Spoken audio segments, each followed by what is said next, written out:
Xennials are the microgeneration born roughly between 1976 and 1985, positioned right at the transition between Generation X and Millennials.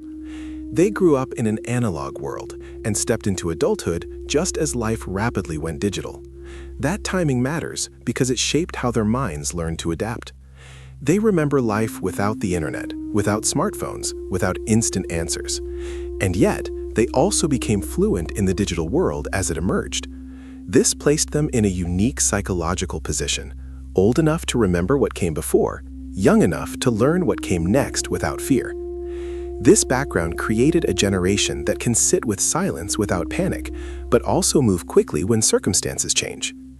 In daily life across the United States, this shows up in small moments.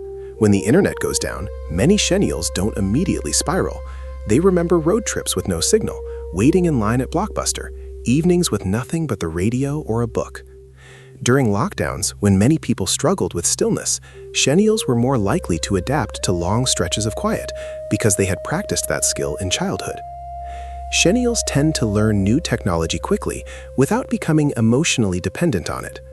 When remote work became normal in the US, many of them figured out Zoom, Slack, shared drives, and digital calendars without much resistance. They adapted because adaptation was already part of their life story. But when the workday ends, they are more likely to put the phone down, go for a walk, or sit with their family without feeling the need to document every moment. Technology is a tool to them, not a replacement for presence. This often makes them natural bridges at work, translating between older coworkers who feel overwhelmed by new systems and younger coworkers who have never known anything else. Privacy matters more to Xennials because they grew up in a time when mistakes did not live forever online. Your awkward haircut, your messy breakup, your embarrassing party night did not become permanent records. They lived in stories that faded and changed over time. Today, when everything is recorded and searchable, many Xennials feel an instinctive discomfort with oversharing. In everyday life, this shows up in being more selective about what they post, how much of their children's lives they put online, and how much of their personal struggles they share publicly. During the pandemic, when private pain often became public content, many Xennials felt the emotional cost of losing true privacy. You lived between two worlds. You saw the Twin Towers fall when you were just finding your footing. You survived the 2008 financial crash that tried to swallow your dreams before they even began. And when the COVID pandemic brought the world to a standstill, you didn't spiral. While others were learning how to be alone for the first time, you remembered the quiet of your childhood bedroom. You didn't just survive, you evolved. You came out the other side with a psychological armor that the world is only now beginning to understand. To be a Xennial in America is to carry a specific set of memories. The smell of a freshly printed Scholastic book fair flyer, the neon glow of a shopping mall food court. You were the kids who died of dysentery on the Oregon Trail in the school computer lab, only to go home and record songs off the radio, trying to stop the tape before the DJ started talking. You are the bridge. And today, we reveal the 7 traits that make you the most resilient generation in history. 1. The patience of the dial-up era. High tolerance for the void and mastered delayed gratification. When the office Wi-Fi cuts out or a flight at O'Hare is delayed, the Xennial doesn't immediately spiral into a digital panic. They simply breathe, open a physical book, or observe the room. Your mind was forged in the sound of the 56K modem. You learned that anything worth having takes time to load. While younger generations suffer from instant dopamine depletion, the Xennial possesses a patience anchor. This allows you to maintain focus and emotional regulation when the digital world goes silent. 2. Emotional independence, the latchkey legacy. Radical self-reliance and internal validation.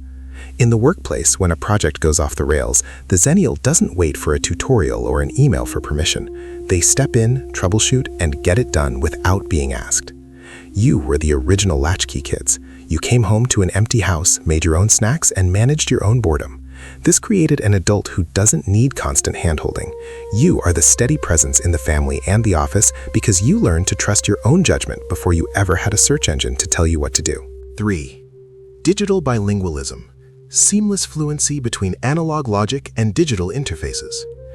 You are the person who can fix an old record player and, 10 minutes later, set up a complex cloud-based workflow or a crypto wallet without breaking a sweat. You speak both analog and digital as native languages. You understand the why behind the machine, not just the how. This makes you the essential translator of modern society, bridging the gap between older coworkers who feel overwhelmed and younger ones who have never known a world without an algorithm. 4.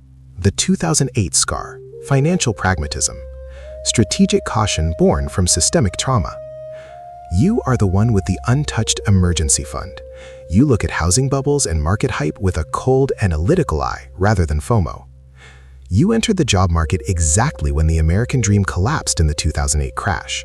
You saw your parents lose homes and your own career start in the shadow of a Great Recession. This didn't make you a pessimist, it made you a survivor. You value stability because you know exactly how fast it can vanish. 5. The sacredness of privacy, the protective instinct of the unrecorded life. You are selective about what you post. You don't feel the need to broadcast your children's every milestone or your personal struggles to strangers. You value the off-camera moment. Your teenage mistakes didn't live on a server, they evaporated. This gave you the gift of private authenticity. You understand that the most meaningful parts of life happen when no one is watching. To a Xennial, privacy isn't just a setting, it's a psychological sanctuary for healing and growth. 6. Tactile connection, the need for the physical. Grounding through physical labor and sensory reality. After a long day of Zoom calls and digital clutter, you feel a visceral need to work in the garden, cook a recipe from a physical book, or fix something in the garage. Your childhood memories have the scent of cut grass and road dust, not just blue light. This connection to the physical world is your reset button. It's what keeps you sane in a world that is becoming increasingly abstract and simulated. 7. Comfort in contradiction. The ability to hold two opposing eras at once. You love the convenience of Amazon Prime, but you still miss the soul of a Saturday night at the mall. You use GPS, but you still know how to find north by the sun. This is the ultimate Xennial strength, duality. You don't reject progress, but you don't forget your roots. You are the only ones who remember the before and the after, allowing you to see both what was gained and what was lost. You are the psychological balance the modern world desperately needs. If you were born between 1976 and 1985, you are not just a bridge between generations. You are a unique experiment in human history. You are the last of the guardians. You proved that resilience is built in the silence and the waiting.